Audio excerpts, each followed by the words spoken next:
Like my teacher used to say when they asked, when I go to the classroom, she said, you can put your name up. So, really I used to like. Yeah, talking about this virtue and the negative against it.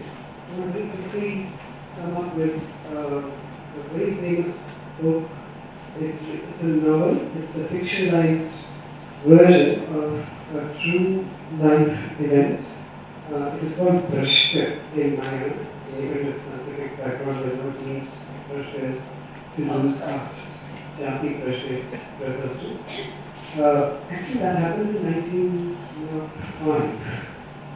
And it was really sensational a story of an elderly woman who was actually the child asked for education when she was born. And her father went to the Orient people to teach the Veda and said that she said, well, let us just learn some poetry or some religious verses and traditions. It was very people learning.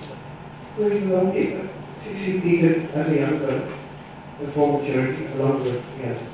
She learned something, she realizes the power of learning, the power of writing, and when she's married to another, they have very oppressive, they had oppressive structures in that families where only the eldest male could marry. Any Malayalis in this room?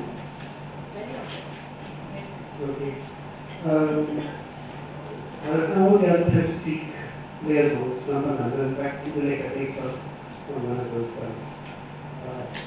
That's the situation in Malayali society.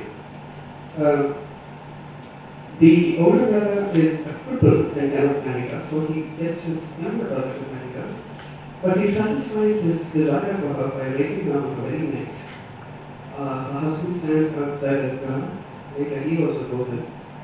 And she, fictionalized work shows how she makes up her mind to bring down this whole structure. She is extremely beautiful. She cultivates 65 layers, levels. She keeps notes about all of them. And then, when she's brought to trial, as she knows she will be one day, it's really a horrible process where the woman is starved, she is kept all alone in a room, snakes are left in the room, and then there's this public ritual where she's challenged and she's sent out of the caste. And it's something that any woman would dread to go through because not only would she lose caste, but her entire family, unborn children, that the entire thing loses caste, they become socially invisible. So this actually happens. But what she does is she reverses, she turns the tables. And when she brought to justice and cast out, she said, all right, I lost caste. Now, anybody who stepped with me after that first act of impurity must also lose caste. And 64 families lose caste. And the grandson of the ritualist who conducted this ritual, his name is Bharat, he wrote the book in 1969 and published a translation in 1996 and revised translation of it more recently through Aleph, the first publication of St. Manus. I just want to bring this up because the whole thing of women, virtue, and a very, very oppressive situation where there is very young Nambari women who would be married off to old men.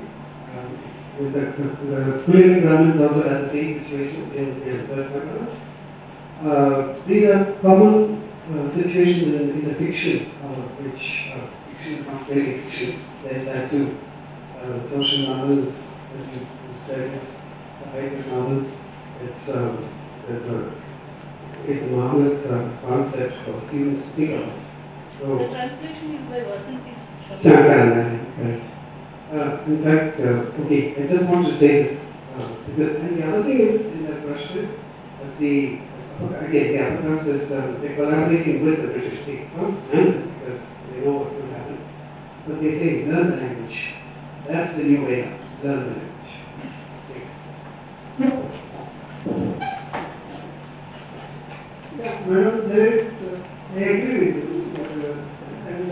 naturally happens. That is how, even if we have a much stronger feminist movement, etc., it is because of that disruption.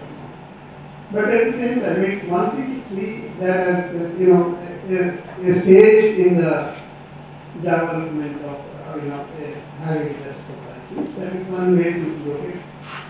The other way is to think about the very nature of our model. Okay. It was researched by the cultural theorists. If we look at that, scholars have, more or less in agreement that what happened in India, the advent of colonial modernity as well as modernity after, the kind of modernity, the Hegelian modernity, both can be only called as a sort of a passive revolution in traditional terms. This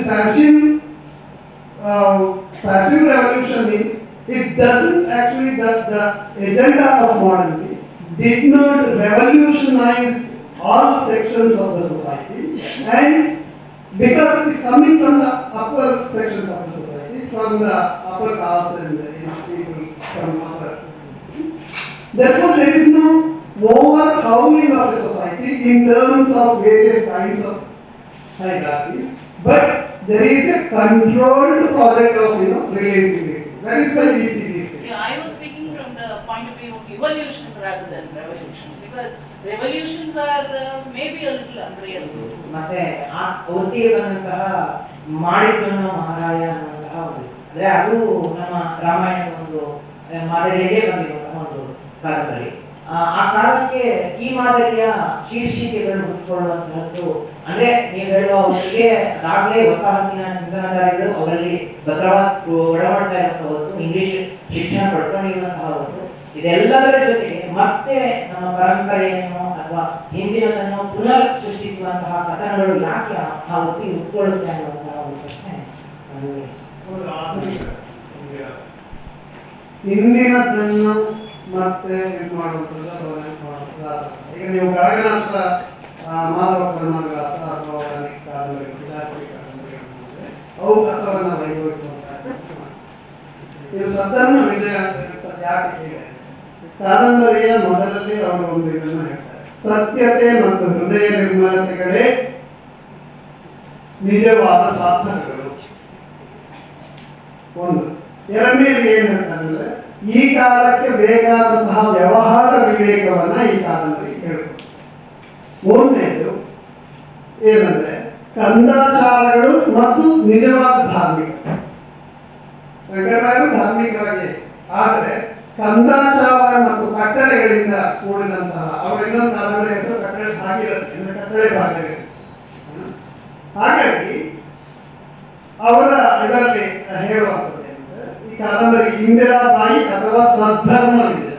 ಸದ್ಧರ್ಮ ಯಾವುದು? ಸತ್ಯತೆ ಮತ್ತು ಹೃದಯ ನಿರ್ಮಲತೆಯಿಂದ ಕೂಡಿರುವಂಥದ್ದು ಮತ್ತು ಈ ಕಾಲದ ವ್ಯವಹಾರ ವಿವೇಕದಿಂದ ಕೂಡಿರುವಂಥದ್ದು, ಅದು ಸದ್ಧರ್ಮ. ಆ ಸದ್ಧರ್ಮ ಕಡೆಗೆ ಗೆಲ್ಲುತ್ತೆ ಅನ್ನೋದನ್ನು ಸೂಚಿಸುತ್ತದೆ. ಹಾಗಾಗಿ ಇಂದಿರಾ ಬಾಯಿ ಅಥವಾ ಸದ್ಧರ್ಮ ಇದೆಯೋ ಅನ್ನುವಂಥ ಮಾಡಿದ ಮಹಾರಾಯ ಬೇರೆ ತರಹದ ಒಂದು ಕಾಲನ ಅಲ್ಲಿ ಯಾರು ಯಾವ ತಪ್ಪನ್ನು ಮಾಡಿರ್ತಾರೆ ಅಂದ್ರೆ ಇಡೀ ಮೈಸೂರು, ಇಡೀ ಇದರಲ್ಲಿ ಕೃಷ್ಣರಾಜ ಕೂಪ, ಮನೆ ಮನೆಗೆ ದೀಪ ಅಂತ ಇದು ಮಾತುಗಳು ಪ್ರತಿ ಮನೆಯಲ್ಲಿ ಧ್ವನಿಸ್ತಿರುವಂತಹ ಸಂದರ್ಭದಲ್ಲಿ ಇಡೀ ಮೈಸೂರಿನ ಆಡಳಿತ ಹೇಗೆ ಕುಸಿತಾ ಇದೆ ಅನ್ನೋದನ್ನ ಅದರಲ್ಲಿ ತೋರಿಸ್ಕೊಟ್ಟಿದ್ದಾರೆ. ಹಾಗಾಗಿ ಅದು ಮಾಡಿದ್ದು ನಾವು ಮಹಾರಾಯ. Saibunisa to introduce Professor Vanamala Vishwanath. Good morning to all the ones gathered here, whose gracious presence will surely add to the success of the program. I take extreme pleasure to introduce a literary stalwart as Dr. Vanamala Vishwanathan, a well-deserved academician and a promising translator. She's taught English language and literature over the past 4 decades at various eminent institutions, a few of which includes the Indian Institute of Science, Regional Institute of English and Bangalore University, as well as Azim Premji University. She seeks pleasure in engaging herself with various facets of Kannada culture, who also anchored the Kannada news on Doordarshan for nearly a decade. ಇಲ್ಲಿ ನನ್ನ ಹಳೆಯ ಸ್ನೇಹಿತರು ಅನೇಕ ಜನ ಇದ್ದಾರೆ. ನಾನು ಬೆಂಗಳೂರು ಯೂನಿವರ್ಸಿಟಿನಲ್ಲಿ ಕೆಲಸ ಮಾಡ್ತಿದ್ದಾಗ ಇವರೆಲ್ಲರೂ ನಮ್ಮ ಜೊತೆಗೂಡಿ ನಮ್ಮ BOSಗಾಗಲಿ ಬೇರೆ ವ್ಯಾಲ್ಯೂಯೇಷನ್ಗಾಗಲಿ ಎಲ್ಲ ಬಂದು ಆ ಮೂಲಕ ಎಲ್ಲರನ್ನೂ ಎಲ್ಲರ ಜೊತೆ ಇದ್ದಿದ್ದು ನೆನಪಿದೆ. ಸೊ ಪರಿಣಿತ ಅವರಾಗಲಿ ಅಥವಾ ಕಿಶೋರಿ ನಾಯಕ್ ಅವರಾಗಲಿ ಇವರ ಸ್ನೇಹ ನಿನ್ನೆ ಇವತ್ತಿಂದೆಲ್ಲ ಹಳೆಯದು. ಹೀಗಾಗಿ ಅವ್ರ ಜೊತೆ ಇರೋದು ನನಗೆ ತುಂಬ ಸಂತೋಷ. ಮತ್ತು ಎರಡನೇದಾಗಿ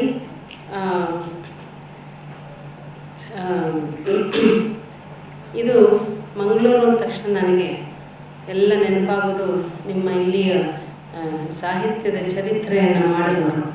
ಈಗ ನಮ್ಮ ಪಂಜೆ ಮಂಗೇಶ್ವರ ಇರ್ಬೋದು, ಗೋವಿಂದ ಪೈಗಳು ಇರ್ಬೋದು, ಸೇಡಿಯ ಕೃಷ್ಣ ಭಟ್ರು ಇರ್ಬೋದು, ಮತ್ತು ಈಚೆಗಿನ ಕಾರಂತರು, ವೈದೇಹಿಯವರು, ಇವರೆಲ್ಲ ಸೇರಿ ನನ್ನ ಮನಸ್ಸಿನ ದಕ್ಷಿಣ ಕನ್ನಡ ಪ್ರದೇಶ ಈಗೆಲ್ಲ ಒಂದು ಮ್ಯಾಪ್ ಇರೋದು, ಲಿಟ್ರರಿ ಮ್ಯಾಪು, ಇವರೆಲ್ಲ ಕೂಡಿ ಅವ್ರದ್ದೆಲ್ಲ ನೆನಪು ಬರ್ತಾ ಇದ್ರು ನನಗೆ.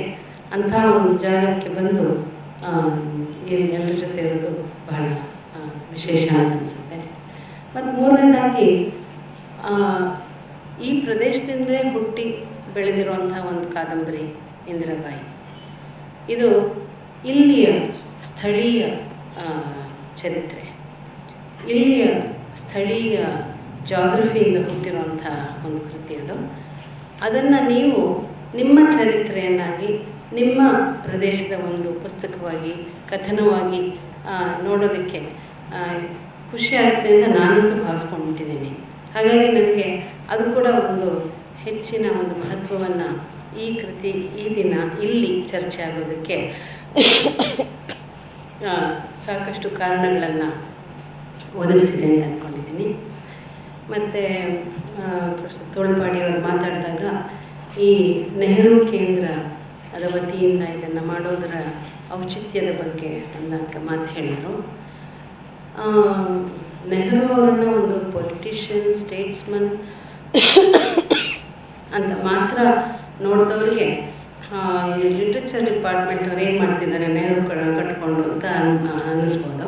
ಆದರೆ ನಾವು ಡಿಸ್ಕವರಿ ಆಫ್ ಇಂಡಿಯಾನ ನಮ್ಮ ಇಂಗ್ಲೀಷ್ ಸಿಲೆಬಸ್ಗಳಲ್ಲಿ ಎಷ್ಟೋ ದಶಕಗಳಿಂದ ಓದ್ತಾ ಬಂದಿದ್ದೀವಿ. ಅದರಿಂದ ನೆಹರು ನಮ್ಮವರೇ, ಅಂದರೆ ನಮ್ಮವರು ಅಂದರೆ ನಮ್ಮ ಸಾಹಿತ್ಯದ ಡಿಪಾರ್ಟ್ಮೆಂಟಿಗೆ ಸೇರಿದವರು ಕೂಡ. ಆದ್ದರಿಂದ ನೆಹರು ಸೆಂಟರಲ್ಲಿ ಮಾಡೋದು ಬಹಳ ಉಚಿತ ಈ ಥರದ್ದೊಂದು ಚರ್ಚೆಯನ್ನು ಅಂತಲೇ ನಾನು ಭಾವಿಸ್ಕೊಂಡಿರೋದು. ಸೊ ಇರಲಿ, ಅದೊಂದು ಪ್ರಾಸಂಗಿಕವಾಗಿ ಆಡಬಹುದಾದ ಮಾತು. ಮತ್ತು ಇನ್ನೊಂದು ಮಂಗಳೂರಿನ ಇನ್ನೊಂದು ಸಣ್ಣ ಕನೆಕ್ಷನ್ ಇದೆ ಇಂದಿರಾ ಬಾಯಿಗೆ, ನನಗೆ, ಮಂಗಳೂರಿಗೆ. ಅದೇನಪ್ಪ ಅಂದರೆ ಮೊದಲ ಬಾರಿಗೆ ಈ ಕಾದಂಬರಿಯ ಬಗ್ಗೆ ನನ್ನ ಗಮನವನ್ನು ಸೆಳೆದವರು ಪ್ರೊಫೆಸರ್ ಹಾವನೂರವರು. ಹಾವನೂರವರು ನಮಗೆಲ್ಲ ಗೊತ್ತಿದ್ದ ಹಾಗೆ ಇಲ್ಲಿ ಇದ್ದವರು, ಇಲ್ಲಿ ಕನ್ನಡ ಡಿಪಾರ್ಟ್ಮೆಂಟ್ನಲ್ಲಿ. ಆಮೇಲೆ ನಂತರ ಅವರು ಬಾಂಬೆ ಯೂನಿವರ್ಸಿಟಿಗೆ ಹೋಗಿದ್ದು.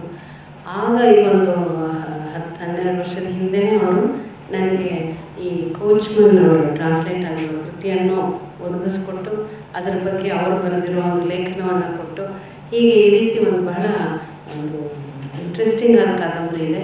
ಇದನ್ನು ನೀವು ನೋಡಿ ಒಂದು ಸಲ ಮಾಡೋದಾದರೆ, ಯಾಕೆಂದರೆ ಈ ಪ್ರತಿಗಳು ಸಿಗ್ತಾ ಇಲ್ಲ, ಮೊದಲನೇ ಟ್ರಾನ್ಸ್ಲೇಷನಿನ ಪ್ರತಿಗಳು ಸಿಗ್ತಾ ಇಲ್ಲ, ಕೇವಲ ಲೈಬ್ರರಿ ಆರ್ಕೈವಲ್ ಮಾತ್ರ ಸಿಗ್ತಾ ಇದೆ, ಅದನ್ನು ನೋಡಿ ಅಂತ ಹೇಳಿದರು. ಸೊ ಆಗ ಅದು ಒಂದು ಶುರುವಾದ ಆಸಕ್ತಿ. ಆಮೇಲೆ ಮೀನಾಕ್ಷಿ ಮುಖರ್ಜಿ ಅಂತ ಒಬ್ಬ ಕ್ರಿಟಿಕ್ ನಮ್ಮ ಫಸ್ಟ್ ನಾವೆಲ್ಸ್ ಆಫ್ ಇಂಡಿಯಾ ಬಗ್ಗೆ ಬರೆದಾಗ ಅವಾಗ ಅವರು ಏನಿದು ಕನ್ನಡದಿಂದ ಏನೋ ಇದಿಲ್ಲ ಅಂತಂದಾಗ ಇವರು ನಮ್ಮ ಪಡಿಕಲ್ ಅವರು ಅವರ ಪುಸ್ತಕಕ್ಕೆ ಒಂದು ಕಂಟ್ರಿಬ್ಯೂಷನ್ ಎಲ್ಲ ಮಾಡಿ ಇಂದಿರಾ ಬಾಯಿ ಬಗ್ಗೆ ಬರೆದರು. ಆಮೇಲೆ 2010ನಲ್ಲಿ ನಾನು ಪಡಿಕಲ್ ಅವ್ರು ಮೀಟ್ ಮಾಡಿದಾಗ ಪಡಿಕಲ್ ಅವರು ಹೇಳಿದರು, ನಾವು ಕೂಡಿ ಮಾಡೋಣ ಬಿಡಿ, ಹೊಸದ ಒಂದು ಟ್ರಾನ್ಸ್ಲೇಷನ್ ಮಾಡೋಣ ಅಂತ. ಹಾಗಾಗಿ ಆವಾಗ ಶುರುವಾದ ಈ ಆಸಕ್ತಿ. ಆಮೇಲೆ ನಾವು ಒಂದು 2-3 ವರ್ಷದಲ್ಲಿ ಮಿನಿ ಕೃಷ್ಣನವರನ್ನು ಮೀಟ್ ಮಾಡಿ when we proposed this novel to her, she was very enthusiastic and she has been great support for this the publication of this novel throughout and until now, you know, at this moment when she is here to be with us to discuss this novel. So ಹೀಗಾಗಿ ಒಬ್ಬ ಟ್ರಾನ್ಸ್ಲೇಟರ್ಗೆ ಇದಕ್ಕಿಂತ ಒಂದು ದೊಡ್ಡ award ಯಾರೂ ಕೊಡೋಕ್ಕೆ ಸಾಧ್ಯ ಇಲ್ಲ. ಯಾಕೆಂದರೆ ಒಂದು ಇಡೀ ದಿನದ ಒಂದು ಕಾರ್ಯಕ್ರಮ, ಒಂದು ಇಡೀ ಡಿಪಾರ್ಟ್ಮೆಂಟ್ನವರು ಮತ್ತು ಕನ್ನಡ ಡಿಪಾರ್ಟ್ಮೆಂಟ್ನವರು, ಅದು ಇನ್ನೂ ದೊಡ್ಡ ಬೋನಸ್ಸು. ಎಲ್ಲ ಕಲಿತು ಎಲ್ಲ ಕೂಡಿ ಒಂದು, ಯಾಕೆಂದರೆ ಈ ಟ್ರಾನ್ಸ್ಲೇಷನ್ ಕೃತಿ ಕನ್ನಡಕ್ಕೂ ಸೇರಿತ್ತು, ಇಂಗ್ಲೀಷ್ಗೂ ಸೇರಿತ್ತು.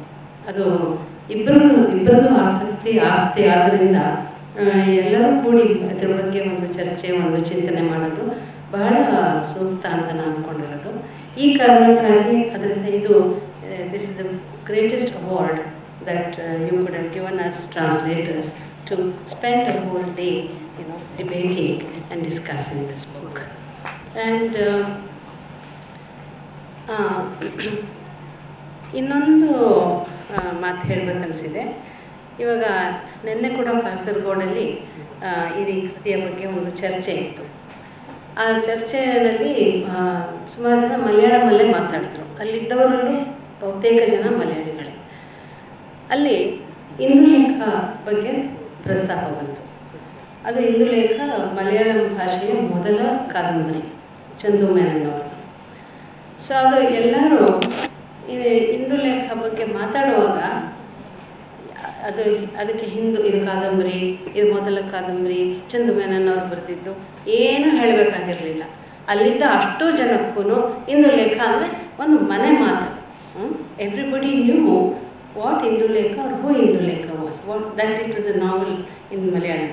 So all the entire Malayalam audience already knew about Indulekha, but whereas Indira Bai, I think we have to say who it is and what it is, who wrote it, when did they write it.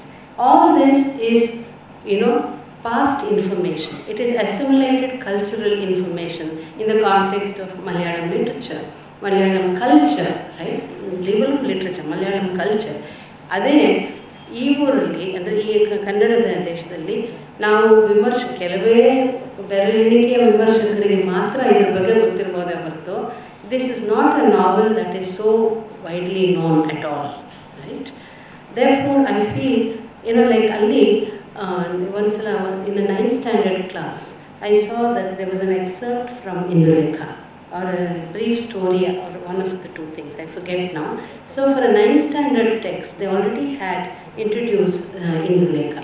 This is the kind of dissemination of culture that is happening in our very own neighboring state, whereas like Shivaram Karant who wrote for the second edition of the work, ಕನ್ನಡದ 2ನೇ ಆವೃತ್ತಿ.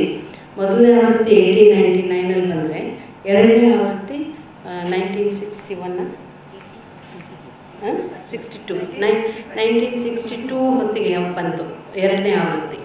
ಆ ಆವೃತ್ತಿಗೆ ಮುನ್ನುಡಿ ಬರೆದಾಗ ಕಾರಂತರಿ ಮಾತು ಹೇಳ್ತಾರೆ. ಇವರು ಗುಲ್ವಾಡಿಯವರ ಈ ಕೃತಿ ಕನ್ನಡದಲ್ಲಿ ಬಂದ ಮೊದಲ ಕಾದಂಬರಿ ಆದ್ರೂ ಇದ್ರ ಬಗ್ಗೆ ಇದು ಪ್ರಧಾನಧಾರೆ, ನಮ್ಮ ವಿಮರ್ಶೆಯ ಪ್ರಧಾನಧಾರೆಯಲ್ಲಿ ಇದಕ್ಕೆ ಸಿಕ್ಕಬೇಕಾದ ಒಂದು ಸ್ಥಳ, ಒಂದು ಮರ್ಯಾದೆ ಸಿಕ್ಕಿಲ್ಲ. ಯಾಕಂದರೆ ಇದು ಹೆಚ್ಚು ಪ್ರದೇಶದಿಂದ ಒಂದು ಪ್ರಾದೇಶಿಕ ಕಾದಂಬರಿಯಾಗಿ ಅದು ನೋಡಿರೋದ್ರಿಂದನೋ ಏನೋ ಈಗ ಮಾಡಿದ್ದಳೋ ಮಹಾರಾಯರ ಬಗ್ಗೆ ಅಷ್ಟು ಚರ್ಚೆ ಆಗಿದೆ, ಇದ್ರ ಬಗ್ಗೆ ಹೆಚ್ಚು ಚರ್ಚೆ ಆಗಿಲ್ಲ ಅಂತ 62ನಲ್ಲಿ ಅವರು ಬರೆದಾಗ, ಅದಾದಮೇಲೆ ನಮ್ಮಲ್ಲಿ ಈ ಕಾದಂಬರಿಯ ಬಗ್ಗೆ ಸಾಕಷ್ಟು ಗಮನ ಹರಿದು ಮತ್ತು ಕನ್ನಡ ಕಾದಂಬರಿಯ ಮೊದಲ ಹೆಜ್ಜೆಗಳು ಈ ರೀತಿಯ ಇದೆಲ್ಲ ಬಂದಾಗ ಇಂದಿರಾ ಬಾಯಿ ಬಗ್ಗೆ ಸಾಕಷ್ಟು ಚರ್ಚೆ ಹುಟ್ಟಿತು. ಸೊ ಹೀಗೆ ಈ ಟ್ರಾನ್ಸ್ಲೇಷನ್ ಕೂಡ ಇವನು ವಾಲ್ಟರ್ ಬೆಂಜಮಿನ್ ಅನ್ನುವ ಚಿಂತಕ ಹೇಳ್ತಾನೆ, ಟ್ರಾನ್ಸ್ಲೇಷನ್ ಬಗ್ಗೆ ಮಾತಾಡ್ತಾ, ಟ್ರಾನ್ಸ್ಲೇಷನ್ ಒಂದು ಕೃತಿಗೆ ಒಂದು ಮರುಹುಟ್ಟು, it gives the text, the original text, an afterlife ಅಂತ. ಆಫ್ಟರ್ ಲೈಫ್ ಅಂದರೆ ಯಾವ ಅರ್ಥದಲ್ಲಿ ಅಂದರೆ, ಕೃತಿ ಒಂದು ಪ್ರಕಟ ಆದಾಗ ಅದರ ಮೇಲೆ ಒಂದು ಈರುಳ್ಳಿಯ ಮೇಲೆ ಪದರಗಳು ಬರುತ್ತಲ್ಲ, ಹಾಗೆ ಅದರ ಹಿಸ್ಟ್ರಿ ಆಫ್ ರಿಸೆಪ್ಷನ್ನು ಆ ಟೆಕ್ಸ್ಟ್ನಲ್ಲಿ ಬರೆದಿರುತ್ತೆ ಹಾಗೆ. ಸೊ ಒಂದು ಟೆಕ್ಸ್ಟ್ ಅಂದಾಗ ಅದರ ಸುತ್ತಮುತ್ತ ಬಂದಿರೋ ಪ್ರತಿಕ್ರಿಯೆಗಳು, ಅದನ್ನು ಜನ ಹೇಗೆ ಅರ್ಥ ಮಾಡ್ಕೊಂಡಿದ್ದಾರೆ, ಅದು ಒಂದು ಸಂಸ್ಕೃತಿಯ ಮೇಲೆ ಬೀರಿರುವ ಒಂದು ಪರಿಣಾಮ ಏನು, ಇದೆಲ್ಲ ಸೇರಿ ಆ ಟೆಕ್ಸ್ಟ್ ಆಗುತ್ತೆ. ಅಂಥ ಒಂದು ಟೆಕ್ಸ್ಟನ್ನು ಟ್ರಾನ್ಸ್ಲೇಟ್ ಮಾಡಿದಾಗ ಅದಕ್ಕೆ ಒಂದು ಹೆಚ್ಚಿನ ಒಂದು ಸಿಗ್ನಿಫಿಕೆನ್ಸ್ ಬರುತ್ತೆ ಅಂತ. ಸೊ ಹೀಗೆ ನಾವು 1903ನಲ್ಲಿ ಕೋಚ್ಮನ್ ಅನ್ನೋ ಬ್ರಿಟಿಷ್ ಅಡ್ಮಿನಿಸ್ಟ್ರೇಟರ್ ಈ ಕಾದಂಬರಿಯನ್ನು ಇಂಗ್ಲೀಷಿಗೆ ಆಗಲೇ ಟ್ರಾನ್ಸ್ಲೇಟ್ ಮಾಡಿದ್ರು ಕೂಡ ಅದಾದ ನಂತರ lot of water has ಫ್ಲೋನ್ under the bridge. ಹಾಗಾಗಿ ಅದನ್ನೆಲ್ಲ ಕೂಡಿ ಇವತ್ತಿನ ಒಂದು ಈ ಯುಗದಲ್ಲಿ, ಈ 21ನೇ ಶತಮಾನದ ಆದಿಯಲ್ಲಿ ನಾವು, ಯಾಕೆಂದರೆ ಎಷ್ಟೋ ಬದಲಾವಣೆಗಳಾಗ್ಬಿಟ್ಟಿದೆ ಅವತ್ತಿಗೆ ಇವತ್ತಿಗೆ, 120 ವರ್ಷಗಳು ಸುಲಭ. ಅದರಿಂದ ಇವತ್ತಿನ ಒಂದು ಅವಶ್ಯಕತೆಗಳಿಗೆ ಮತ್ತು ನಮ್ಮ ಇವತ್ತಿನ ಗ್ರಹಿಕೆಗಳೇನಿದೆ ಅದಕ್ಕೆ ಪೂರಕವಾಗಿ ನಾವು ಟ್ರಾನ್ಸ್ಲೇಟ್ ಮಾಡಬೇಕು ಅಂತ ಹೊರಟಿದ್ವಿ. ಈಗ ನಾವು 2 ವರ್ಷಗಳ ಕೆಳಗಡೆ ಕೋಚ್ಮನ್ ಅವರ ಇಂದಿರಾ ಬಾಯಿ 1903ನಲ್ಲಿ ಆದ ಒಂದು ಪುಸ್ತಕ ಈಗ ಇದರಲ್ಲಿ ಕುವೆಂಪು ಭಾಷಾ ಭಾರತಿ ಕಡೆಯಿಂದ ದೊರಕ್ತಾ ಇದೆ. ಇದರಲ್ಲಿ ಗಂಗಾಧರ ಮೂರ್ತಿಯನ್ನವರು ಎಡಿಟ್ ಮಾಡಿ ಇದನ್ನು ಪಬ್ಲಿಷ್ ಮಾಡಿದ್ದಾರೆ.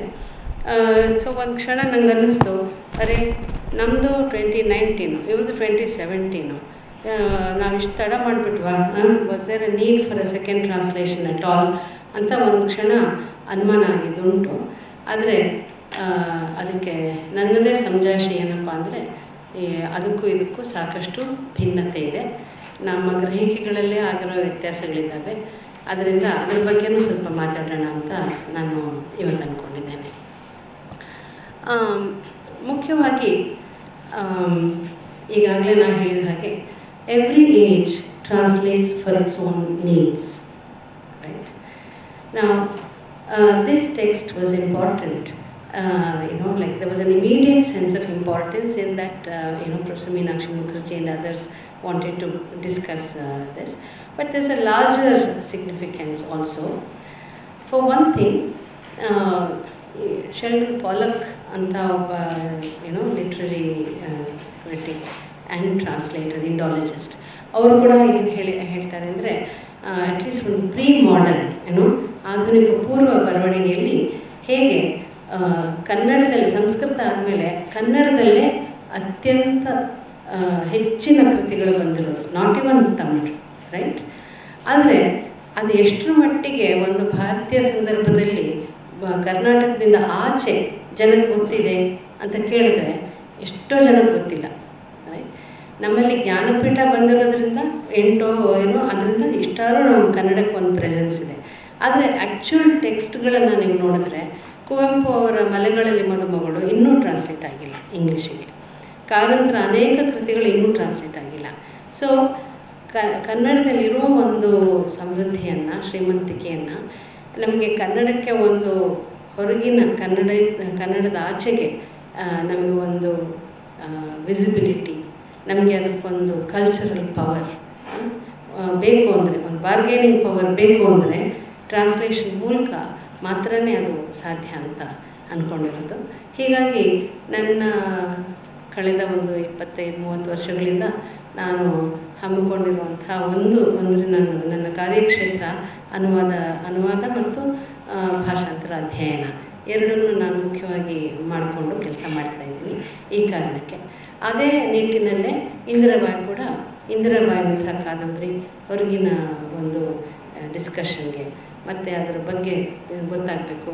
ಈಗ ನಮಗೆ ಸೋಷಿಯಲ್ ರಿಫಾರ್ಮ್ ಮೂವ್ಮೆಂಟ್ ಅಂದ ಕೂಡಲೇ ರಾಜಾರಾಮ್ ಮೋಹನ್ ರಾಯ್ ಮತ್ತು ಎಲ್ಲ ಭಾರತದ ಎಲ್ಲ ಚರ್ಚೆಗೂ ಬಂಗಾಲ ಉದಾಹರಣೆ, ಎಲ್ಲ ಉದಾಹರಣೆಗಳು ಬೆಂಗಾಲಿ ಸಾಹಿತ್ಯದಿಂದ, ಬೆಂಗಾಲಿ ಇಂಟೆಲೆಕ್ಚುಯಲ್ಸಿಂದ, ಬೆಂಗಾಲಿ ಸೋಷಿಯಲ್ ಇಶ್ಯೂಸಿಂದ ನಮ್ಮಲ್ಲಿ ಶುರುವಾಗುತ್ತೆ, ಹೆಚ್ಚು ಕಡಿಮೆ ಕೊನೆಯೂ ಆಗುತ್ತೆ. ಆದರೆ ಬಂಗಾಳ ಅಲ್ಲದೇ ಭಾರತ ಅಂದರೆ ಬರೀ ಅದೊಂದೇ ಅಲ್ಲ, ಬೇರೆ ಬೇರೆ ಜಾಗಗಳಿದ್ದಾವೆ. ಬೇರೆ ಬೇರೆ ಜಾಗಗಳಲ್ಲಿ ಬೇರೆ ಬೇರೆ ರೀತಿಯ ಚರ್ಚೆಗಳು ಇದೆಲ್ಲ ನಡೆದಿದೆ. ಇದೆಲ್ಲ ಗೊತ್ತಾಗಬೇಕು, ಒಂದು ಲಾರ್ಜರ್ ಡಿಸ್ಕೋರ್ಸ್ ಕಟ್ಕೊಡ್ಬೇಕು ಇಂಡಿಯಾ ಬಗ್ಗೆ ಅಂತಂದರೆ ಈ ರೀತಿಯ ಪ್ರಾದೇಶಿಕತೆಗಳು, the regional identities and the regional debates and discussions have to come to the mainstream. And there is but one way to make that happen, and that is through translations into English. Hindi is another possibility, but Hindi has its limits. South India has not taken to Hindi, perhaps rightly, in the same way as others. But English is that way, one commonly available language through which such debates can be fostered. Therefore, for these reasons, I have felt that in the cultural politics, of our country, translation is a very, very important role, and Indira Bai is part of that whole, picture, right? Coming to the text itself, as already, when you judge a translation, the question we ask is it a good translation? And no two people agree to the same answers, because no two people see this translation in the same way. So, which means it goes to show that the goodness of a translation, the kind of criteria we use to judge the adequacy of a translation, they're very varied and they're very subjective. And therefore, I have found that the functionalist approach, which asks the question not so much what is a good translation, but the question, what is the purpose of this translation? What is it trying to do? And how does it do it? Is the method adopted? Are the strategies used? Are they good enough to deliver that purpose? Right? Therefore, you are judging a translation by its purpose, not so much by some objective criteria, but by the purpose that is behind this each project of translation. So I find defining the purpose of this translation is that this is not your bestseller translation. This translation is not a best-selling novel which will be read in airports and railway stations. This is a novel with a difference. This is a project with a difference, and that is the novel's historicity, right? The moment of its birth, and what is it trying to tell us.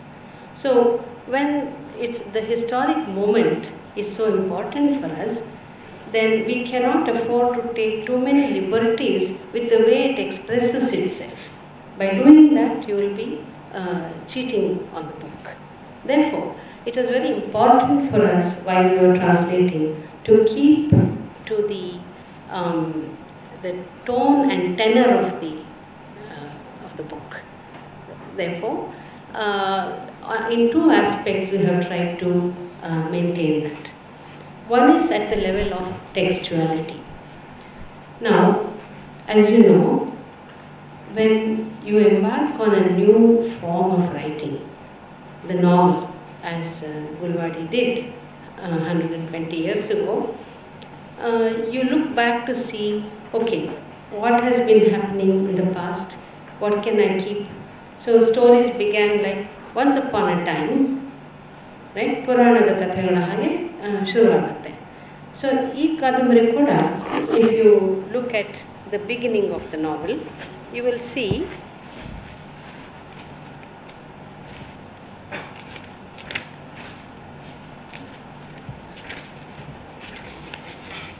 okay. This is the first paragraph that I am reading. In a southern province of the Vindhya ranges, on the banks of the Rohini, there was a sprawling town called Kamalapura.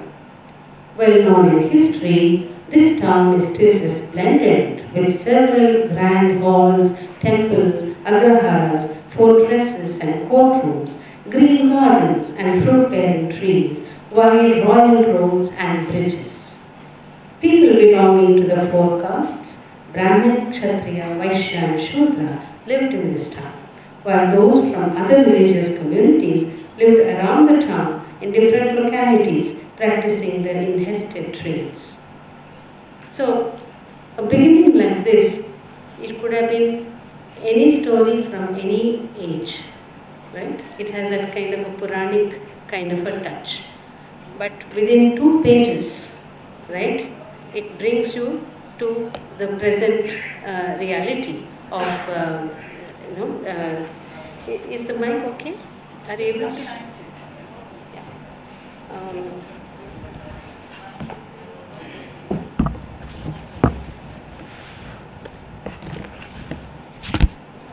right. So, while it begins like this, like a Purana, within 2 pages, it comes down to the scene of a murder, and then the police come in.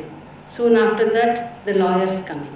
So immediately you know that you are into a modern kind of a period. Okay? And then what happens is, still it is not modernity all the way. Suddenly you go back to, Talamaddale Prasanga with Vali Vadhe, right? And different kinds of narratives from the Talamaddale Yakshagana Prasangagalu. So ಆ ಥರದ್ದೆಲ್ಲ ಒಂದಷ್ಟು ಕಥೆ ಎಲ್ಲ ಬರುತ್ತೆ. ಹೀಗೆ ಇದರ ಟೆಕ್ಸ್ಚುಯಾಲಿಟಿ ಇದೆಯಲ್ಲ, ಮತ್ತು ಇದರ ಮಧ್ಯೆ ಹಾಡುಗಳು, ಮಟ್ಟುಗಳು, ಇದು ಒಂದು ಶೋಭಾನೆ ಹಾಡುಗಳಿರ್ಬೋದು, ಮತ್ತು ಲಕ್ಷ್ಮೀ ಹಾಡುಗಳಿರ್ಬೋದು, ಈ ಥರ ಬೇರೆ ಬೇರೆ ರೀತಿಯ ಒಂದು genres. So when you look back at pre modern writing, it was either largely poetry or drama. So ಇಲ್ಲಿ ಈ ರೀತಿ ಕೆಲವು ಪೊಯಿಟ್ರಿಯ ಪೀಸಸ್ ಎಲ್ಲ ಬರುತ್ತೆ. ಮತ್ತು ಯಾವುದೇ 2-3 ಪಾತ್ರಗಳು ಮಾತಾಡುವಾಗ ಅದು ಇಡೀ ಮಾತನ್ನು ಒಂದು ಕಥನವಾಗಿ ಹೇಳಬಹುದು ಬದಲು ಅದನ್ನು ಒಂದು ಸಂವಾದವಾಗಿ ಹೇಳುತ್ತೆ ಈ ಟೆಕ್ಸ್ಟ್. ಸೊ ಒಂದು ನಾಟಕ ನೋಡ್ದಂಗೆ ಆಗುತ್ತೆ. ಇಬ್ಬರು ಮಾತಾಡ್ತಿದ್ರೆ ಸ್ಟೇಜ್ ಮೇಲೆ ಇಬ್ಬರು ಪಾತ್ರಗಳು ಬಂದು ಮಾತಾಡ್ತಿದ್ದಾರೆ ಅನ್ನೋ ಹಾಗೆಯೇ ಇಲ್ಲಿ ಕಾನ್ವರ್ಸೇಷನ್ಸ್ ಕೂಡ ಬಂದಿದೆ. ಹೀಗೆ ಒಂದು ನಾವೆಲ್, ಅಂದರೆ ಇವತ್ತು ಫಾರ್ ಇನ್ಸ್ಟೆನ್ಸ್ ಯಾರು ನಾವೆಲ್ ಬರೆಯೋರು ಅದನ್ನು ಇಂಡೈರೆಕ್ಟ್ ಸ್ಪೀಚ್ನಲ್ಲಿ ಹೇಳ್ತಾರೆ, ನಿಮಗೆ ಅದನ್ನು ಕಥನವಾಗಿ ಕಥಿಸ್ತಾರೆ. ಹೀಗೆ ಈ ಇದು ಪ್ರಾರಂಭದ ಕಾದಂಬರಿ ಆದ್ದರಿಂದ ನಿಮಗೆ ಈ ರೀತಿಯ 2-3 ಬೇರೆ ಬೇರೆ ಪ್ರಕಾರಗಳನ್ನು ಮೇಳೈಸ್ಕೊಂಡು ತನ್ನ ಕಥೆ ಹೇಳೋದಕ್ಕೆ ಅವರು ಪ್ರಯತ್ನ ಮಾಡಿರೋದು ಕಾಣುತ್ತೆ. ಸೊ ಈ ಥರದ ಪ್ರಯತ್ನನ ನಾವು ಇಲ್ಲಿ ಹೇಗಿತ್ತು ಹಾಗೆ ಇಟ್ಕೊಳ್ಳೋದು ಬಹಳ ಮುಖ್ಯವಾಗಿದೆ ನಮಗೆ. ಸೊ ಅದರಿಂದ ಈ ಟ್ರಾನ್ಸ್ಲೇಷನಲ್ಲಿ ಕೂಡ there are dialogues, extended dialogues, there are songs, and there are prasangas, and apart from the the narrative itself, right? So all that has been kept intact. And another aspect of this book, as was outlined by Professor Padikar, this has come out of a multilingual imagination. It's not just a multilingual imagination, there's a multilingual functionality to it, because the characters speaking different languages signal or are given different values. Now, the Saraswat Brahmin community typically spoke Konkani, right? But in the novel, the characters speak Kannada and not Konkani. So where is your realism, you might want to ask. So it's not that, that's why it's a constructed realism. See, Kannada is the language of cultural capital at that point in time also, right? Therefore, the whole narrative is done as a Kannada novel, not as a Konkani novel. So Konkani, Tulu and Sanskrit, they're all used to signal different value systems, different purposes, and so on. Therefore, it is very important for us to keep this aspect of multilinguality. And the more fascinating part also is that there are many parts where there is English. The characters here speak English now and then. Now, there's a very ambivalent attitude to English in the novel. In most parts, it is used to ridicule these characters which have become excessively westernized, and they are shown as, thin paper characters who are not rooted. Therefore, Ituspus English antivalla atharaddu. So that's made fun of, and to make fun of that, English is used. There's another way in which English is used, and that is, where the indigenous characters, like the system of law, the system of medicine, all these, the police, all these are modern systems which have come into their lives. And for instance, there is an alarm clock, right? ಅದಕ್ಕೆ ಅವಳು ಎಲೆರಾಮ ಅಂತ ಹೇಳೋದು. ಮತ್ತು ಇದು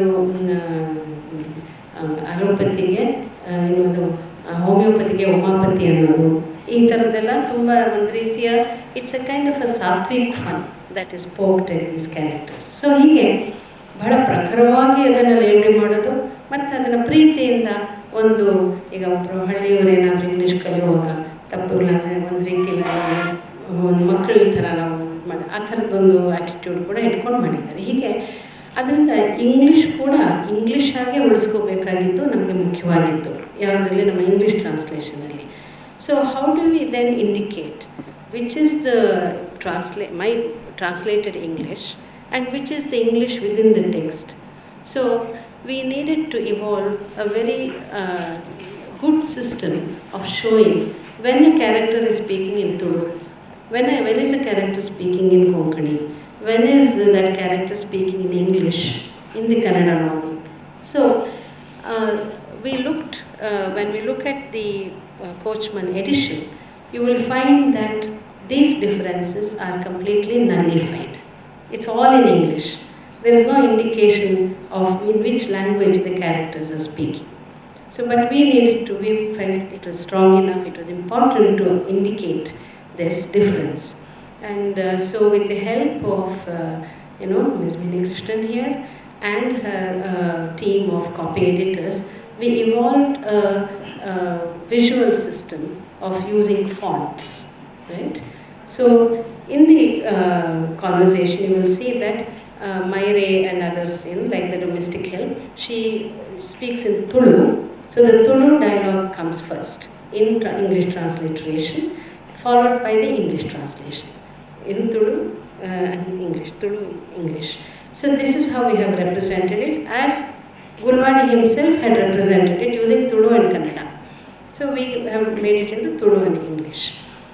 And whenever there is a Tulu dialogue, we have added an asterisk to show and then given a note on style.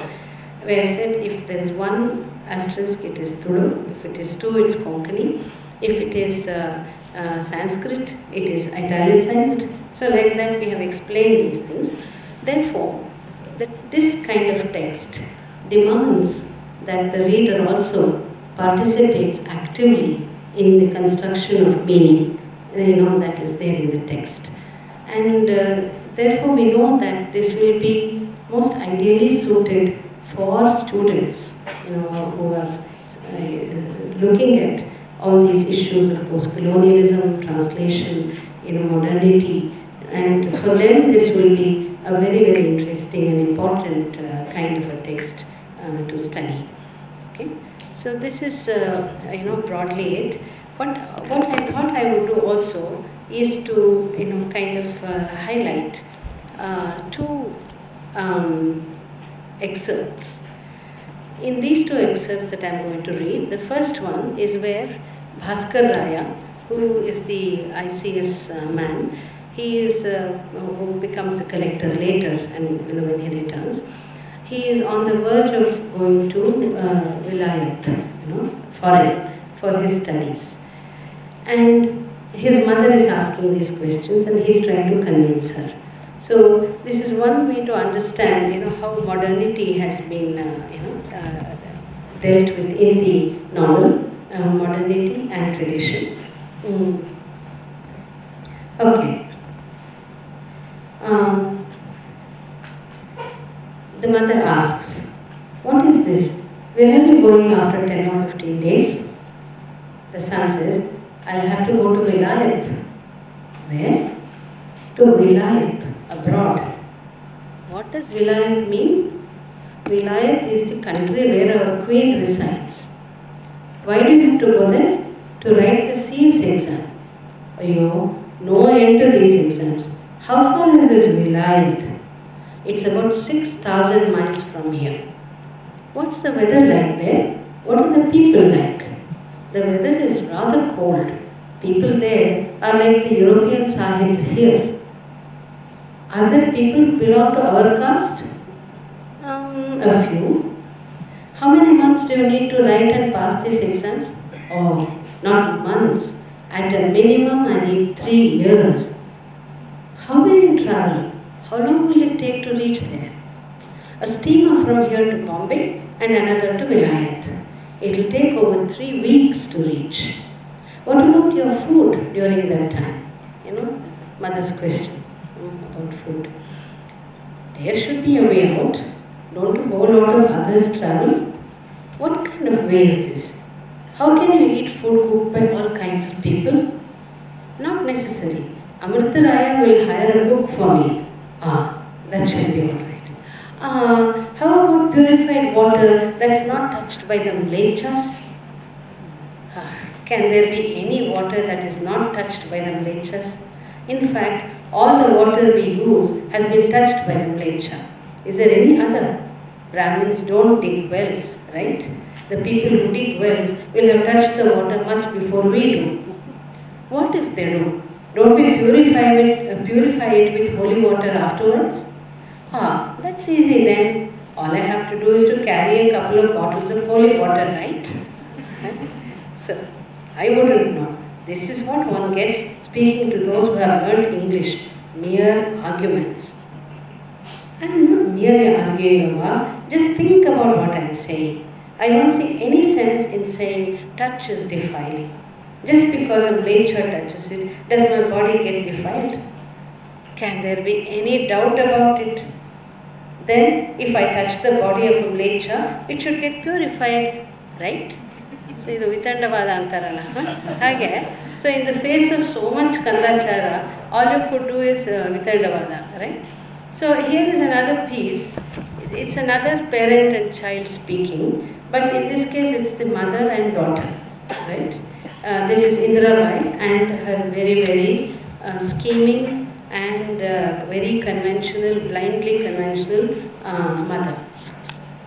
Now, after she becomes a widow, Indira Bai's movements are restricted and she's not allowed to go out of the home too much.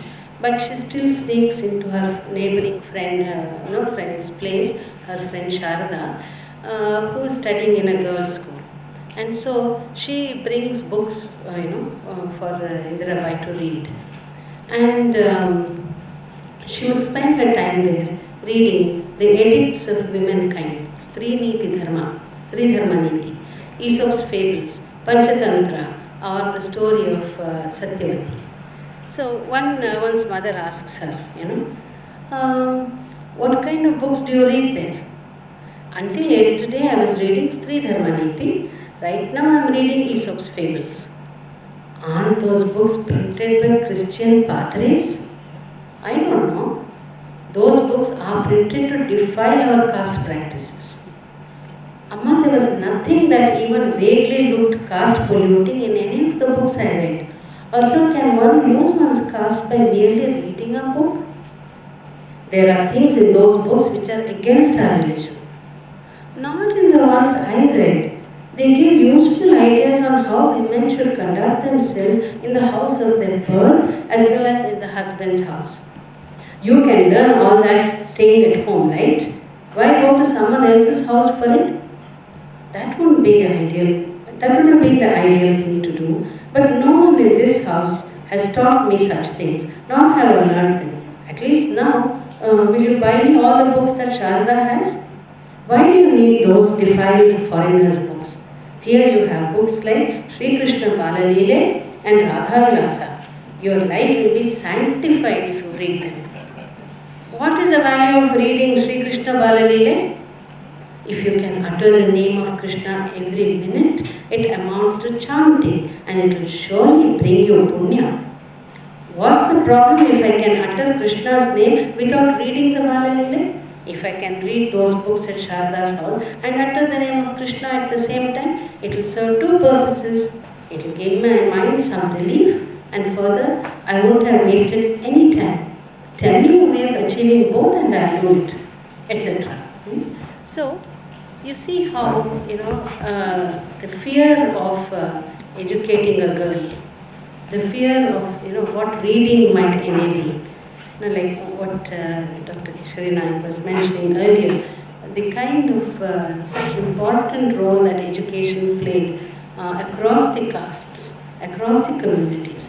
In fact, I'm very reminded of this other novel I translated. This is by Sara Abubakar, Chandragiri Tirudalli. This is also about a girl who is denied education, right? And along with the translation, I also translated a small piece written by Sara Abubakar. It's called Muslim Hudigi Sale Kalitaddu Anta.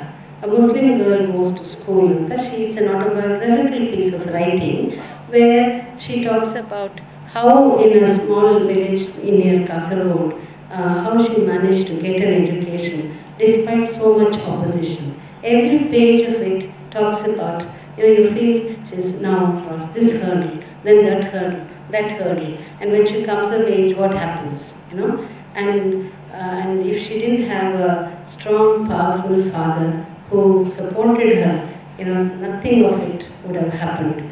And so she recounts this experience with a lot of, clarity, with a lot of detail, and so on. And I was just sharing it with Minnie last evening. How, and I was teaching in Azim Premji University. It is a school of education where I was teaching a paper on language in education. This is the paper. And there was a report finding. The report was conducted by one of the Indian universities, and the issue was the dropout rate among girl students, right? And then it had to do with the Muslim community. And at the end of 2 years, they published this report along with the findings, and there were all the reasons they had given as to why Muslim girls, find it difficult to continue with their education and why there's such a high dropout rate.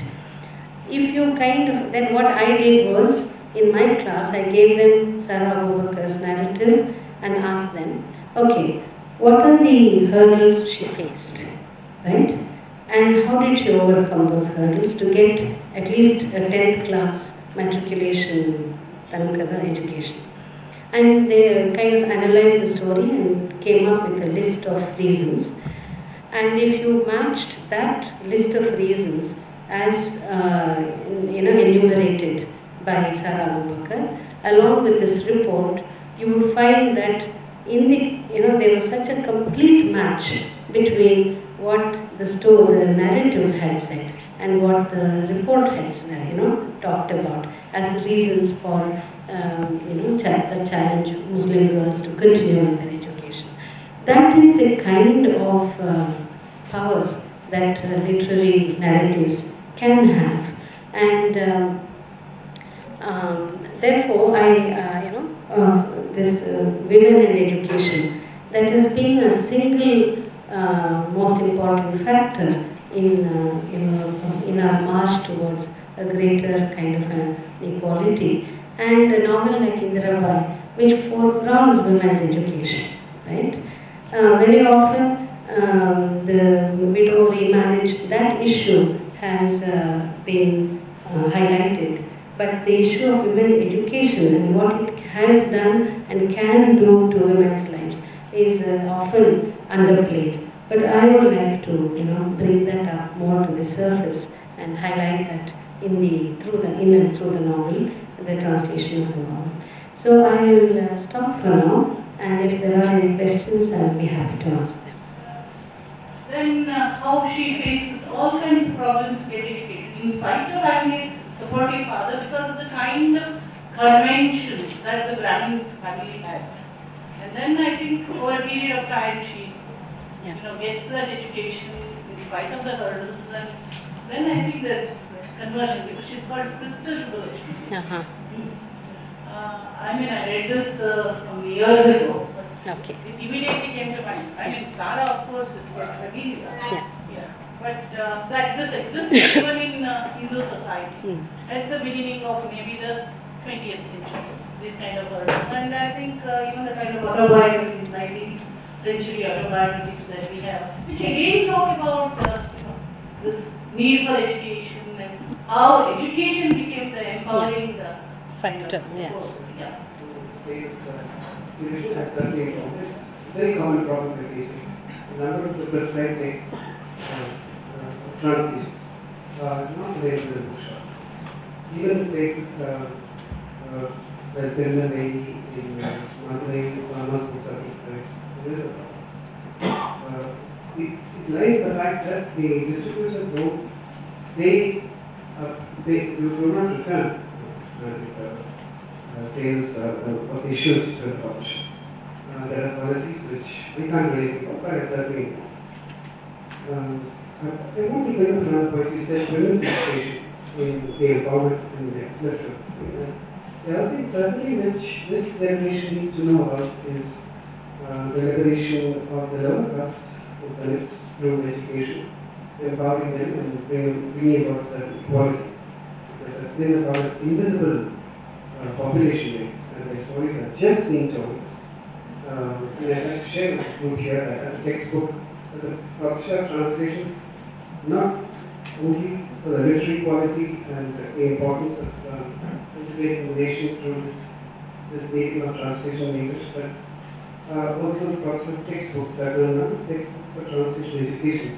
The big failure was a textbook of wealth writing, 21 selections, 40 languages, all the genres. We were repeatedly asked to bring out such a textbook. With great difficulty, I brought 2 or 3 academics together and helped write the introduction. Most of the selections are things I edited through my own years with Oxford. It was in many ways a perfect textbook, but it was a super failure. It was a super flop. Nobody would prescribe it. There was so much prejudice and so much difficulty getting faculty members and students now to agree. Delhi University, which is about to prescribe it, won't at least from that department. Sometime in June, there was they did have a board paper on writing as compulsory in English literature. Because of right-wing opposition, both from faculty and from students, I'm sorry to say, it's not an option. So there's great difficulty. I think this must be the same phase that women's studies faced 40, 50 years ago. But interesting, interesting. It still faces it in different ways. Yes. In fact, they got funding. In June 17, they got funding. UGC got funding for that. Interestingly, this book is doing very well on online sales. Individual purchases, the book is doing well. So these are the anomalies of society. What you can teach. I think Guatemala does still had some problems. Yeah. Even during the release of the function, one of the people who spoke was a professor of politics, Delhi University. Oxford, you don't know the violence of silence in a classroom. It's very difficult to Translate is taking place. And for a Konkani speaker, maybe he or she can, the Kannada to a certain extent becomes transparent as well as opaque to the mother tongue. Okay. How do you translate this into English?